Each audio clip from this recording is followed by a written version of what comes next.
Deputy సీఎంగా పవన్ కళ్యాణ్ బాధ్యతలు స్వీకరించడం చాలా సంతోషంగా ఉందని మాజీ ఎమ్మెల్యే ఎస్వీఎస్ఎన్ వర్మ అన్నారు.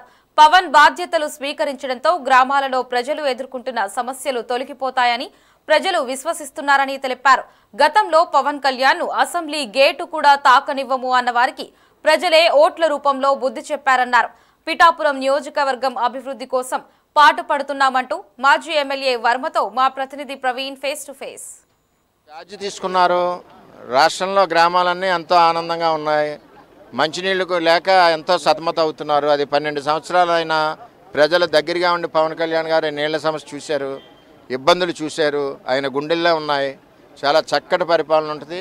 ఇవాళ రాష్ట్ర మహిళలు, ఆడబడుచులు, గ్రామాల్లో పల్లెలన్నీ కూడా ఆనందంగా ఉన్నాయి. పవన్ కళ్యాణ్ గారు ఛార్జ్ తీసుకోవడం ముఖ్యంగా మా పిఠాపురం ప్రజలందరూ కూడా ఆనందంగా ఉన్నారు. చాలా ఘాటు వ్యాఖ్యలు చేశారు. అసలు అసెంబ్లీ గేట్ కూడా తాకనీయమంటూ కూడా మరి వైసీపీ నాయకులను చేశారు. ఇప్పుడు డిప్యూటీ సీఎంగా ఛార్జ్ కూడా తీసుకున్నారు. ఆ పనికిమాల సన్నాసులు అందరూ ఓడిపోయి ఇంట్లో ఉన్నారు కదా. గేట్ ఆళ్ళు తాకనిచ్చి ఇచ్చేదేంటి? మేము ఇచ్చిన మెజార్టీతో 70,000 కిలోమీటర్ స్పీడ్తో అసెంబ్లీ గేట్ తన్నుకుని రేపు కూర్చుంటున్నాడు. కీలక పదవులు అయితే స్వీకరించారు. అలాగే పిఠాపురం అభివృద్ధి నియోజకవర్గ అభివృద్ధి మాకు ఇబ్బంది ఏముందండి? ఒక డిప్యూటీ సీఎం, ఒక సీఎం, 3 శాఖలు, 4 శాఖలు. మాకు అభివృద్ధి పనే లేదు. 6 నెలల్లో కంప్లీట్ అయిపోద్ది పిఠాపురం అభివృద్ధి. భవిష్యత్తులో మీ పదవి నేను పదవి అడిగి మనిషిని కాదు. 2 అధ్యక్షులు, 2 దగ్గర ప్రశాంతంగా పనిచేస్తాను. వాళ్ళు ఏ పని చెప్తే పని చేస్తాను. రైట్. అది పిఠాపురం వర్మ గారు చెప్తున్నారు. ఏదేమైనా సరే 5 కీలకమైనటువంటి ఒక బాధ్యతలు అయితే స్వీకరించారు. డిప్యూటీ సీఎంగా అయితే పవన్ కళ్యాణ్ గారు అయితే గత 10 ఏళ్ళ నుంచి కూడా ఎన్నో ప్రజల పట్ల ఏమన్నా సమస్యలన్నీ కూడా పరిష్కరించే విధంగా గాళ్ళమైతే మాట్లాడారు, నోరు విప్పి మాట్లాడారు.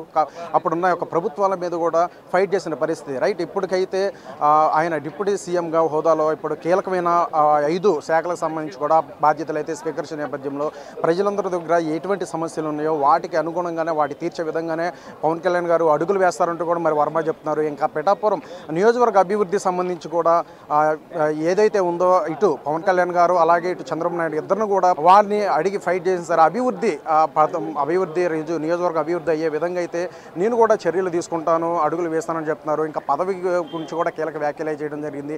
నేను ఏ పదవులు కూడా ఆశించను. సో భవిష్యత్తులో ఎటువంటి కార్యాచరణకు సంబంధించి కూడా మరి చెప్పుకొస్తున్నారు.